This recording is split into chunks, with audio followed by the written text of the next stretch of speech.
Okay, so a couple days of tumbling in the Lotto tumbler. Let's see what we got.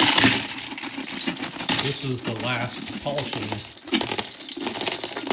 stage, so 22,000 aluminum oxide is what I was running in here.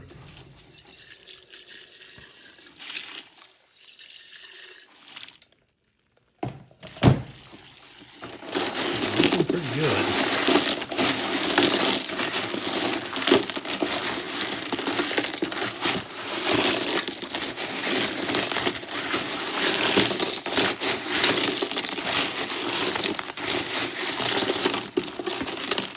I just kind of had, you see here, this is kind of a hodgepodge. I just kind of had a hodgepodge of different rocks laying around. I'm like, you know what, I'm going to toss them in. They're all within 1 or 2 Mohs hardness. So they're close enough, I thought. I'd give it a try. This is Unikite. It's one of my favorite rocks that I pick up. It's just so cool with all that cool green veining on it. I really, really like that a lot. I don't know what these are. Just, they're dark. They don't polish very well. I threw these back in for another polishing cycle. They still just kind of stay a little bit gray when they're dry. I'm not really sure why. And it's just kind of a mix of, I really like this one. I hope when it's dry it has a nice shine to it. It's kind of got this clear like quartzite glaze, and then you can see through it to all these different layers. It's really pretty. I hope it dries nicely. I always like a green rock like that. That one's pretty, just with that swirl in it. I don't know what these are. They are weird, huh? Looks like it's got a disease. They're really cool. I hope that's shiny when it's dry. I'll dry them off and add it to this. This one's got these pockets of crystallization in it too. More rhyolite that I couldn't fit in the other one.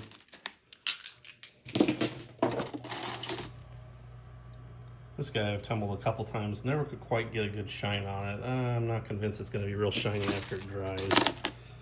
I don't know what this is. I don't know if this is man-made or not, but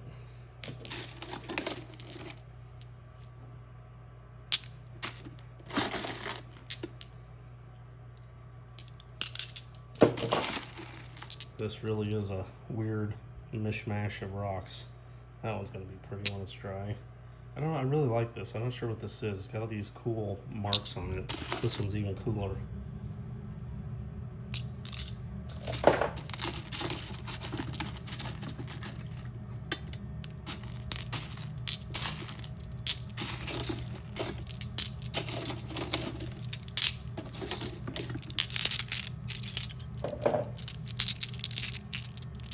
Just really a crazy mix of different rocks.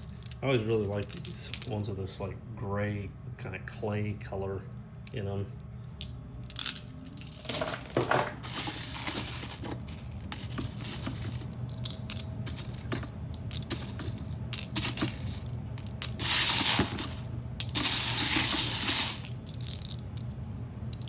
So this one is kind of funny, but I see a little farm scene here. So I see like a little house and barn here, a little grove of trees. This is like the path and like the grass up the lane and kind of some trees in the background. Maybe I've been looking at rocks too long. Cool with that nice band in it. I always like them when they got a multiple different types of rock mixed together like this one's cool. It's just on the head like that. So I'll dry them off, see what they look like. Well, they didn't disappoint when they were dry either. So here they are dry. This Unikite is just really pretty. Love the Unikite. Some of these just really, the shine is just terrific on. You can see it's really polished up nicely. I need to clean them better. You can see there's still some residue in some of the more porous areas on here, but I'll do that. They'll clean up nice. This one's really cool. I really like this one. I gotta clean it out a little bit more. You can kind of see some of the, I don't know if it'll focus in on that or not, no. There's some more little crystals inside of there. I need to get more of that grit out of there, but these turned out pretty cool actually. This one I'm hoping I can clean up and get some of that grit out of there, because it is a really cool stone with that like kind of opaque surface, but it doesn't look very good right now with all that grit stuck in it. There's my farm scene. Do you see it now? Anyway, these turned out pretty good. I'll wash them up a little bit more, and they'll look even better. I'll run them through a burnishing cycle that'll wash them, and then just knock any tiny little high edges left on them. No grit, just soap, borax I'll put in there with them. Let them run overnight, and then they'll be nice and clean and ready to go.